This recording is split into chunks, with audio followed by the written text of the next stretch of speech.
right.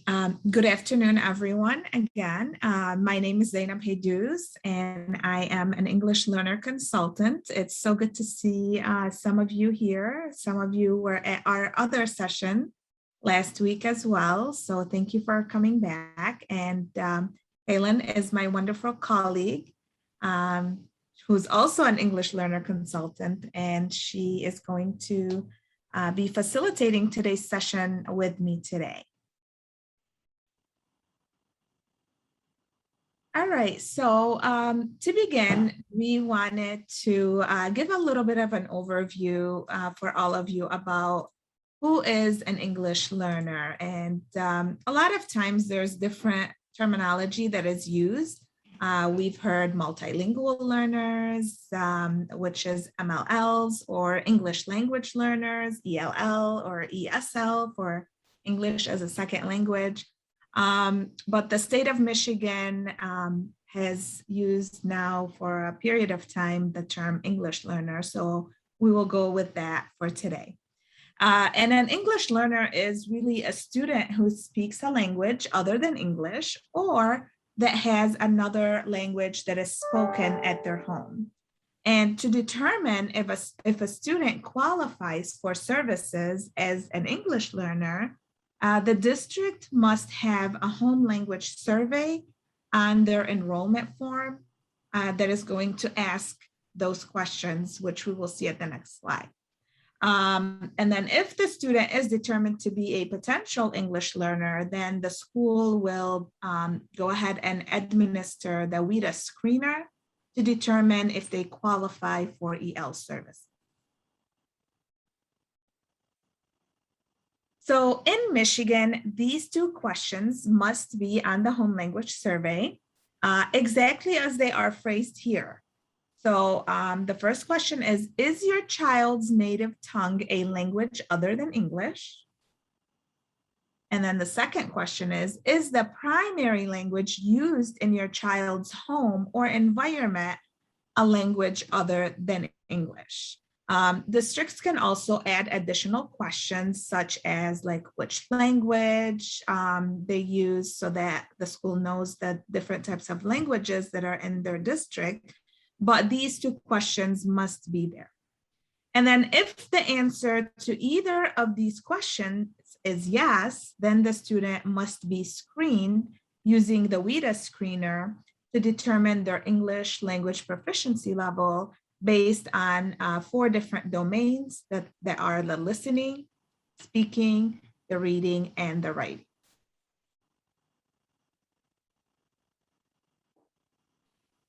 So these are the proficiency levels that are as stipulated by the Wida. Levels 1 through 4 are the ones in which a student is still acquiring the English language. While as you see that levels 5 and 6 really show us that a student is fluent or proficient in English. So a potential English learner must score a score of 5.0 or above on all 4 domains on the screener in order not to qualify for services in the language assistance program. This is a little bit different than the cutoff for exit on the Wida Access annual assessment, which requires a different score, which is a 4.8 composite or a P2 for the alternate, which we will talk about later today at this session as well.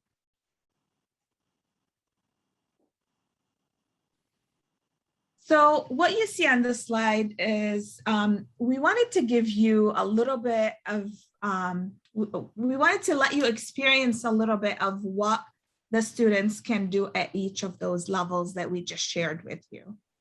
So we took a story, a very common story, if you give a mouse a cookie. And we wanted to show you the different things that a teacher can do at each of the levels of the English language proficiency.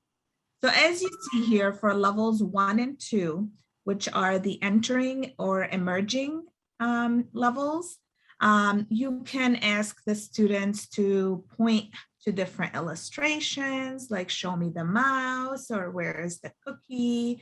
You can ask some yes or no questions or some 1 or 2 word answer types of questions. You can ask them to sequence some pictures to show you the sequence of events in the story. But keep in mind that at this level, it's really, really important that the teacher models as much as they can for the students at levels 1 and 2. And then level 3, which is the developing, then you can go a little bit more into detail and you can start asking questions that have short answers or phrases. And then you can also start asking students to explain some of their answers as well. And if they answer you with 1 word answers, then you can go a little bit and elaborate and tell them. So for example, if you ask the students who gave the mouse the cookie and they answer with boy, then the teacher can then respond and say, yes, you're right, the boy gave the mouse a cookie. So really explaining and modeling for them how to answer in complete sentences. And then the last 2 levels over here are 4 and 5, which is expanding and bridging. And this is where you can tell students to retell the story. You can ask them a little bit more in-depth questions. Higher order thinking questions as well can be used here. And for levels 3 and 4 and 5, if you are asking for longer answers, you can provide students with sentence stems as well. So we just wanted to show you this to give you a little bit of an idea of what the different levels mean and what you should be asking or expecting to hear from students at those different levels. So when it comes to the exit criteria, students must meet a certain requirement to be eligible to exit from the English Learner Program. So for students who are taking the regular Wida Access Assessment from grades kindergarten all the way through 12th grade, the cutoff is that they have to score a minimum of a 4.8 composite proficiency on their assessment. And then just recently, we actually have a new exit criteria for students with special needs that take the Wida alternate access. So Wida alternate access is for students with special needs, and their exit criteria is for them to receive a minimum of a P2 composite to be eligible to exit. Now, once students exit the English Learner Program, then the districts must have a plan for monitoring the former EL students, which we call FELs. By having that plan, they really need to look at utilizing some local assessments to review the individual student progress for 4 years once they have exited from being an English learner. When it comes to the language that our students are using, there are 2 different types. So we have the academic and the conversational language. And it's important to know that both uses of language help communicate thinking, but one is more privileged and more formal settings. So we need to teach our students how to use the academic language by trying as much as possible to incorporate it into their structured academic conversations. Now that you have listened to me for the past 10 or so minutes, we want to do a little bit, something that's a little bit more interactive. So Kalyn, would you like to explain? Yes, I'd also like to answer a question popped up in the chat. Once you've exited, you no longer take the Wida assessment, but you are monitored with all other kinds of local assessments, whether that be NWEA or even more local than that as well. So going on now, we are going to get you on Pear Deck. So you can do this on your computer, but if you've got your phone or something with you, it's nice. You can see we're going to be showing the results on this screen while you do some answering anonymously on either another tab or another device. If you're not familiar with Pear Deck, you're going to go to joinpd.com and you're going to enter this code. And they help you a little bit with this Victorious Pears Quietly Dry Victorious Muffins, the VPQ DVM. And when you get in there, we will see you connected. We'll give you a second to do that. Again, you are welcome to do this on whatever device you're using right now, but you may also. Hey, we have a first student connected. Yep, and we will start it in just a moment. Yeah. And you are going to, again, be doing this anonymously. When we show results on the screen, we will just see everyone's little marker all together. Just give it a minute while more people get connected. If you have an issue, just please unmute yourself and ask. I don't think there's that many of us. So a few more. Right, we have 3 students connected. Give you a few more moments. By the way, if you decide to use Pear Deck in the classroom, we could have decided, we didn't do it this way, but we could have decided to run the whole slide deck in Pear Deck, and I just would have been advancing the slides just like they were. And then when we got to the Pear Deck slides, they would become interactive for you on whatever device you were on. For some different reasons, we chose not to do that today, but you can always have the students get connected at the beginning of the lesson and then do the activities as they go through. But partly because this is the only one we'll be doing, we decided to do it this way. These are so helpful. Here, it looks like 5 students are connected. Awesome. I'm going to start in just a second, but I don't know if up here you can see there's the code. So even if you're not connected yet, once I start, like, oh my gosh, what was that last letter? It will be on that one. So I am actually going to start. I know I've got a couple more people getting on, but you will see you still have the code up here in the upper right. So you can still go to joinpd.com and then put this in. So take it away, Zeinab. All right. So now that you see this on your screen, because you're connected, you will see a dot on there. I believe it's a blue dot. Yes. It could be anywhere on the screen. And what you're going to do is, so we're going to have like true or false statements here. And we'd like to hear from you. So you can drag the dot to the thumbs up if you think it's true, or you can drag it to the thumbs down if you think it is false. And then if you're unsure, you can put it anywhere on that continuum right in the middle there. So the first statement that we have, close teacher-child relationships are a significant predictor of the language competence of multilingual children in all of their languages. So what I'm going to do is I'm going to show you, and again, if you were using this for class, show the response here, okay? And you can see in real time people moving things around. And again, as a teacher, if I wanted to, I could pull it up so that I would see individual students if I wanted to check on somebody, but here we go. This is what people are saying. Go ahead.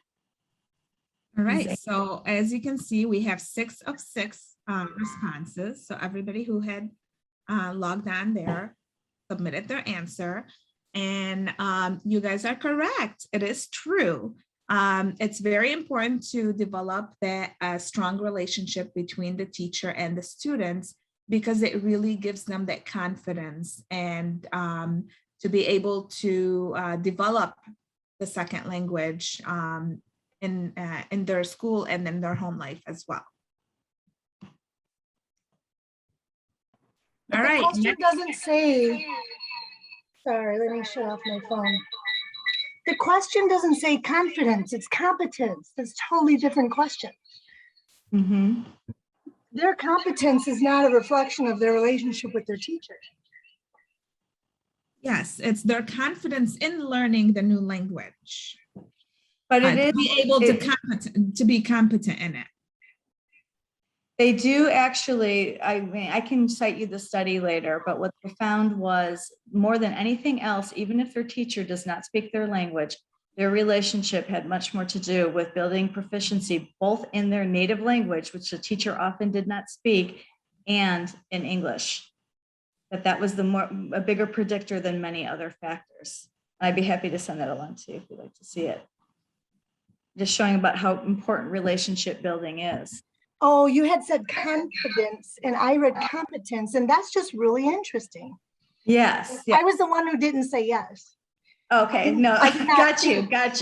Right. I didn't think it was actually true. I thought, well, they can have as great a relationship as they want. That doesn't make them more competent, but it affects their competence, you're saying. It absolutely does. It's a significant predictor. It's clearly not the only thing, but it was much higher than I thought it would be too. So build those. It is. I'm surprised. Number 2. All right, number 2. What surprises you? Yeah. Using English at home positively impacts the English language development of multilingual learners.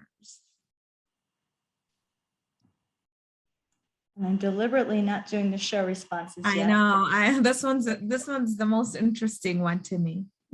But you're allowed to move it around, guys. This is not, I know. No one's sending you home. All right. So this one right here, this statement, it's actually a big misconception. And there was actually a 3-year longitudinal study of language practices of mothers of preschool bilingual children. And it was found that their increased use of English didn't really impact their English vocabulary or their literacy development. However, their increased usage of English slowed the growth of their Spanish vocabulary that they were using. So it's not necessarily true that if they continue speaking English only at home, it's going to help them. But instead, if they do practice their native language at home, it might benefit their English language development. And if you think about this, think about what language you're speaking in and that you would feel more confident in. Imagine yourself right now in another country, any language you like. I don't care if you choose France or Guatemala or Japan. And just think, what kind of deep conversations can you have with your child, possibly in any of those languages? So what we're going to see is there's a lot of crossover with skills and literacy. I mean, even if the child has read something in English, but if you end up discussing it in Japanese, or if your child's read it in Japanese and discussed it in English, you can have these very, very rich conversations that you may not be able to have in a language that's not your home language. So let's go. All right. Children learning or acquiring more than one language simultaneously may experience linguistic confusion in different social contexts.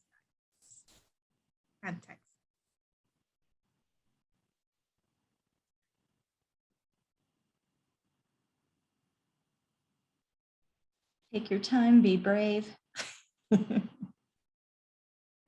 we go. Show responses. All right, we're a little bit split here. See, that's what happens. Okay, if you're unsure, that's totally fine. That is actually false, and that goes right with what Kalyn just said about thinking about the second language that you're learning. So students who are using different languages are in their brain to process things may have a better advantage at learning the new language rather than a confusion per se. The children really know who they're talking to, more so than adults sometimes. They really adapt really well. Not saying they'll never make a mistake or anything, but they know who they're talking to and what language they want to use to best communicate with that person or that audience. So they rarely, even again, very young children, rarely have linguistic confusion in different contexts. All right, next one. Multilingual children benefit from continuous home language development at all levels of English language development.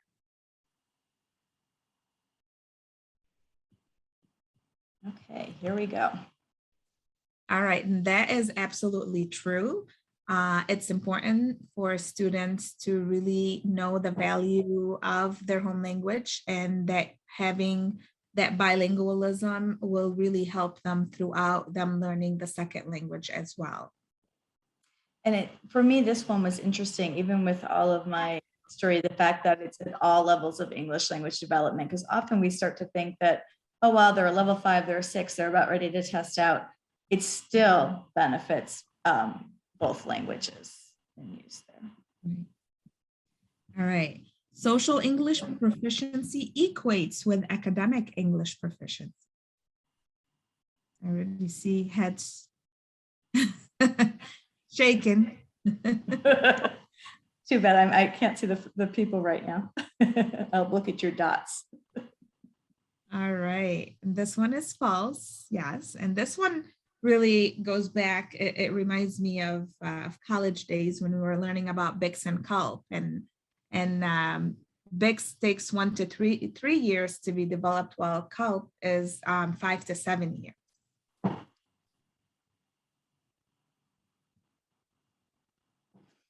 right, using a native language in school interferes with English language acquisition.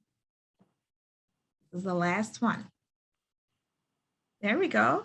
See, we start out a little bit wishy-washy, and then now we have a better understanding. This one is absolutely false. We highly encourage students to continue the use of their native language in school and at home. And we often give them opportunities to clarify concepts in their native language while learning new concepts in school as well.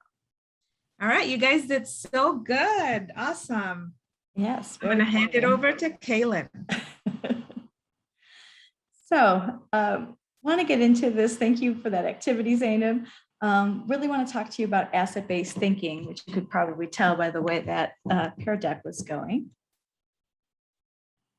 So when we're creating a climate and programming and instruction to have our multilingual learners be successful, we really need to get into an asset-based frame of mind. Often we end up in a deficit-based framework, even without meaning to be. So I'm going to bring something up that might be new to a lot of you called translanguaging. And this also is kind of stemming out of some of our things that we just saw on Pear Deck. It's really about looking at the languages of our students as assets and believing truly that all languages and language varieties that students and their families use are valuable. I just want to bring up briefly, I lived in Spain for 7 years and I married there and my daughter was born there, and we moved to the States, and pretty much anywhere we went in public, you know, a library, a school, a park, a shop, if people heard me speak to her in Spanish, they were very positive about it and very asset-based. And the kids I was teaching in the bilingual program in the Chicago area I was working in, most of my students were brown. Most of them were immigrants or, you know, sons and daughters of immigrants. And their experience speaking Spanish in public was not nearly as asset-based as ours was. So this is where we get into this use of language too, and just equity. Right? I mean, we were really trying to do the same thing. We were all trying to raise our kids bilingually and wanting them to be successful in school. Yet I was praised for it when they were often shunned for it. So what is translanguaging? I'm going to borrow some things here from two of the people who've worked on it, Dr. Carla España and Dr. Luz Yadira Herrera. So translanguaging is when a multilingual person's full linguistic repertoire is used and honored, instead of trying to keep narrowly focused on a single language. That's because language practices are so much more fluid than strictly separating languages that's often demanded in schools and other areas of life. if you really look at the linguistic practices of people who are truly bilingual and multilingual, when they're making meaning, they can go back and forth in many different ways. Translanguaging can then also be a way a teacher teaches. It can become a pedagogical approach. So imagine for once like an interactive read aloud, right? So you may be reading the book in English. The teacher in question may not speak a language other than English, but imagine that some of the conversations, prompts, and notes and responses could be in more than one language. Student notes could be in different languages. There could be a vocabulary chart with visuals that is also multilingual. When translanguaging is embedded in school, it really is a means for social justice because it validates and humanizes the students' learning processes, right? If you think about it, what message does it send when you're allowed to read in another language, but then you must produce text in English? What message does it send when only what you've written in English is what's posted on the bulletin boards? So translanguaging disrupts this, and it decenters the monolingualism that continues to be the norm. Again, one slide isn't going to do it, but I just want to get you open to this today. This is Wida's take on things, including translanguaging. Just take a moment to look at here about the importance of multilingual learners, languages, and cultures. And the one that I've highlighted in yellow is, again, the one that's directly related to translanguaging, that multilingual learners use their full linguistic repertoire, including translanguaging practices, to enrich their language development and learning. So as a quick aside before we move on, I will say, though, I really believe educators sometimes get very nervous because they're like, well, I don't know exactly what they're saying. But again, I think most of us recognize off-task behavior when it's happening. So it doesn't have to be related to the language itself. It can be, okay, we need to be working on this, and redirect that way, as opposed to the language that's being used. So Zeinab's going to drop this link in the chat. We're not going to take a lot of time with this today either, but I just want to present this resource to you. I'm about to present you with a lot of resources in the next few minutes. One is the Wida English Language Development Standards from 2020. Now, I don't want you to freak out at the length of this document. What Wida has really done is they've kept, their standards are essentially the same, but they've really spent a lot of time unpacking them. Not just for ESL and ELD educators, but for different core content areas as well. And I think it's really exciting because you can try to find your grade level cluster, you can find your subject area, and you can really take a deep dive there. But that means it's long. So don't look at 200 pages and go, oh my God, no, you can deep dive and find what's most relevant to you. And I've never seen such a good unpacking. So this is one of the kinds of things that you'll find in these standards. And their big ideas, one of the big ideas is the functional approach to language development. So they're talking about the different key language uses, right? Narration, inform, explain, and argue. And it's really nice because they take all of these across all the different subject areas. So narrate highlights language to convey real or imaginary experiences through stories and histories. And what was interesting to me, because I always associate it with fiction and ELA, but they really get into the fact that narratives serve many purposes, including to instruct, entertain, teach, or support argumentation.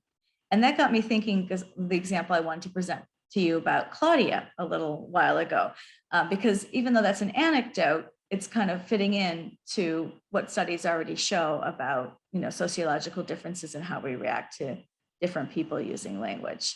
So narrate really can go in all of these areas. This is just another type of example. Again, I see my fascination with narration today, but this is what it can look like across the subject areas and different content areas. And they've done this for all the key uses, and they've done this for different grade levels as well. And as I say, if you go into grade 5, it will really give you examples and everything else. This one here is also in each grade level cluster. They really analyze the kinds of language that are doing things. So on the left for this piece of fiction, they're talking about the language that's going to advance the plot, right? And then over on the right side, they're talking about the kind of language that's going to affect the character development. So another link that Zeinab will share with you is about the can-do descriptors. Now this one might seem a little off, and that's because the can-do descriptors have not been revamped to match the new key uses.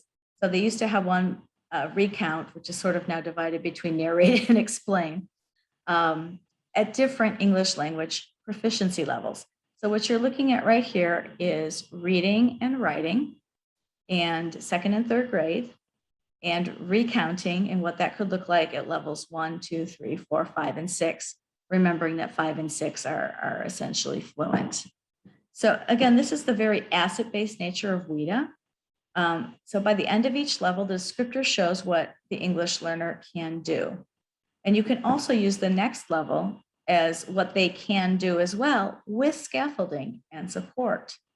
So for instance, a student in grade 3 in writing can recount by listing ideas using graphic organizers at level 2, retelling past experiences at level 3, and describing the sequence of content-related ideas at level 1. Another resource that we're going to drop in for you right now is the ESL, ELD, or EL team and the math team at Oakland Schools have created math supports in grades 3 through 12, language supports, I should say, in math at all different proficiency levels. And that link will be in there. When you go in there, you have to actually just go into the MESA unit. So you choose math, you choose whatever grade level, you see the units, and it will say on it, it will say draft language supports, and that's what you'll click on. And then you can get things like these, which have a lot of different kinds of visuals and peer support, and especially difference in sentence stems when kids were writing about this. The important thing here is that the cognitive goal is the same. Everyone is comparing fractions and explaining their reasoning and writing, but then they have different scaffolds.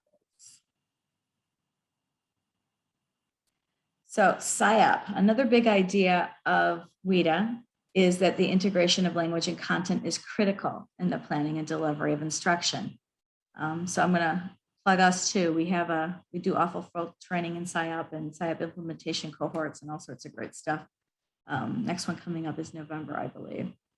And for our purposes here, I want to focus on the 3 that are in aqua: comprehensible input, the scaffold part of strategies, and the component of interaction.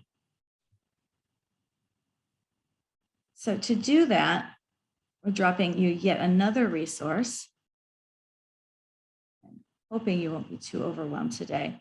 But what I want to kind of show you that we did, even though we set this one up last year with the pandemic to have more tech resources, these can also be used in the classroom or adapted to in-person.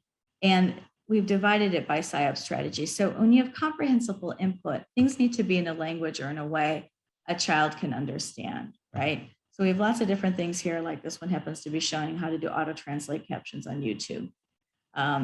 When I talked about scaffolds in the strategy section, here's some examples of things that you can do with pictures and visuals and sentence frames in science and so on. So there are different things, and a lot of them do repeat in different areas because they can be more than one thing. So we're hoping you'll find that useful. So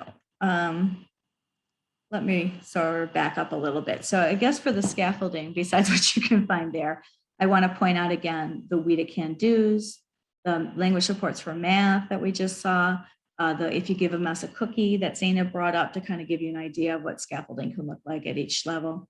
In addition to that column there about comprehensible input, giving visuals, realia, hands-on activities, drama or acting out things, repetition, multimodal text, and all those sorts of things. Then interaction is really important because who's ever speaking is the one learning, right? And one of the best ways to do that is through a structured conversation. So an example of that is the QSSA or QSSA that you can see on this slide. And the way this would begin is a teacher asks an open-ended question that's linked to the objectives of the lesson, or that's focusing and hopefully activating prior knowledge for her students.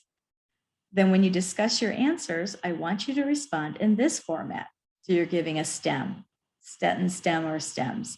Those can be adapted to kids at different levels, but all students can benefit by practicing the targeted academic language that you want them to learn. Then when you think you have an answer in mind, you let me know by, and then that's giving wait time for multilingual learners to process. And then you have some sort of signal like a thumbs up or something in the chat if you're virtual. Then for sharing, you're trying to increase student talk. So 100% of the class will practice the targeted language if they can practice in partners or small groups with each other. And then by the time you get to the assessment piece, you've, with the previous scaffolds, then everyone is prepared to answer. So building relationships, just like we saw in that one about the close teacher-child relationship, is significantly predicting a student's language competence, right? I want to show you a couple more activities that you could do. At the beginning of the year, we really want to learn our students' names and learn how to say them correctly. So this here comes from an article by Diane Stair-Fenner, who does a lot of research and work with multilingual students. In the interest of time, I'm not going to go too deep into this one, but what I want to show you around the storytelling piece is that Esther Park has taken Huda Essa's wonderful, wonderful book, Teach Us Your Name, and has created an activity on Flipgrid for it, where she really explains it. So we're dropping, I know, links like crazy at this point. Sorry about the speed, but on these different bubbles, she has different sentence stems for different levels of children. And she's linked to Huda Essa reading this book on YouTube. And it's a really nice activity, really for any age, just to get the narrative going of kids learning together. I'm sorry, but for the essence of time, I'm just gonna let you glance at this. I can download this as a PDF and make sure you get it if you wanna see, but I would rather get into our activity at this point. And since it's about building relationships with families, what we're gonna look at is this jigsaw reading of Wida's ABCs of Family Engagement. So what's going to happen is you're going to be in a breakout room and you're going to read a long paragraph, but it's really one paragraph. So if you're in breakout room 1, you have awareness. And these are your questions that you can talk with your group and answer. If you're in 2, you're advocacy. Those are your questions. If you're in 3, you're in brokering. If you end up in 4, building trust, and so on. So you read your paragraph either together or separately, whatever you prefer, and then talk about these questions and think about how they might be manifesting in your district or how you might like them to be in your district. If you're not familiar, you can use the sticky note option and write whatever you want. And then that goes there. And you can move that around and do what you need to do with it. And oops, I want to delete that. So Zeinab, how many rooms are we having?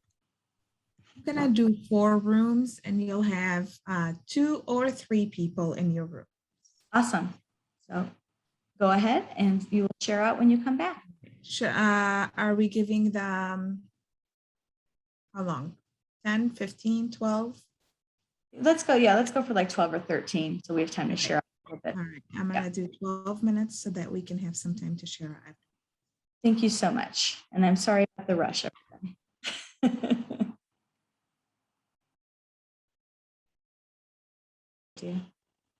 Welcome back, everybody. I think people are coming back. Let's see, I don't think everyone's back. Here we go. Welcome back, everybody. Since I got to drop by group 2, I thought we could start with you guys. If we just take a moment to share out.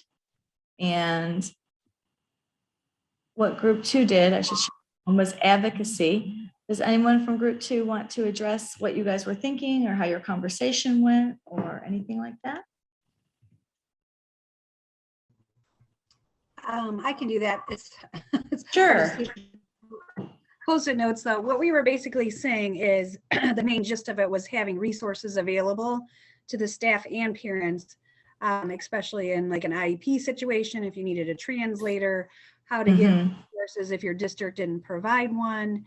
how to help the families in ways that we could, and to have the staff trained through in-services and workshops, anything to help them with extra support and resources to help in the classroom, but also at home. Yeah, so that was mainly our Post-it notes. Excuse me, I think I need some water. Zeinab, I'm gonna let you take over talking. Okay. And Justine, if you wanted to add anything. I don't know if you- I mean, we were just kind of with the, especially with the translator support, I was kind of talking about Kalyn, how you can actually come in to help with an IEP a couple times for my one boy. But if I hadn't met you, I wouldn't have known where to get a translator from in my district, because we have a small ELL population. So it's not just enough to kind of help with the parents, but also with the staff to know where to get the resources from. Yes, absolutely. Districts need protocols for all of that. That's great. I think I'm okay now. Good. Group 3, again, don't worry about Post-it notes or not, but anything that maybe led your discussion around these questions or other things, and theirs was brokering. Does anyone from Group 3 want to talk about your conversation?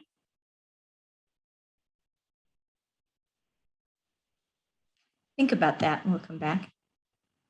Group 4 had building trust. Anyone from Group 4? I think this is my group 4. My house is really noisy right now, but I'll try Oh, to don't do a worry. couple things because I have babies, and like, of course, my son brought like 4 of his friends over. We just talked about just simply being a minority. Like, if you're different, like that obviously can make you feel unwelcome, or if some of your policies don't reflect what your beliefs are. And I'm gonna mute. I'm so sorry. That's okay. Yeah, just feeling like you're not fitting in, certainly can make you not feel welcome at school, like there's some sort of secret code happening there. And then we had skipped, awareness, Group 1. Like to say anything? One of the things they mentioned was maybe like, as teachers, we didn't have the experience of, well, we had the comfort of being able to communicate in English, and our parents communicate in English, versus our students have the language barrier in their families. So it's added layer of difficulty. And then just like having Dojo's kind of like this new thing, and it wasn't required when we were growing up. And the families may not have had to use that app in the past. Right. Getting them used to how things work at your school, and do they have access to the same things that everyone else has access to? And part of that can be learning how to use that. Did Group 3 want to chime in, or just kind of shy this afternoon, or it's kind of the end of the afternoon and that's it? Okay. Again, not trying to call anyone out there, just wanted to give an opportunity if people wanted to take advantage. Thank you all so much for We coming. appreciate you spending some of your afternoon with us, and hopefully you have a wonderful start to your new school year.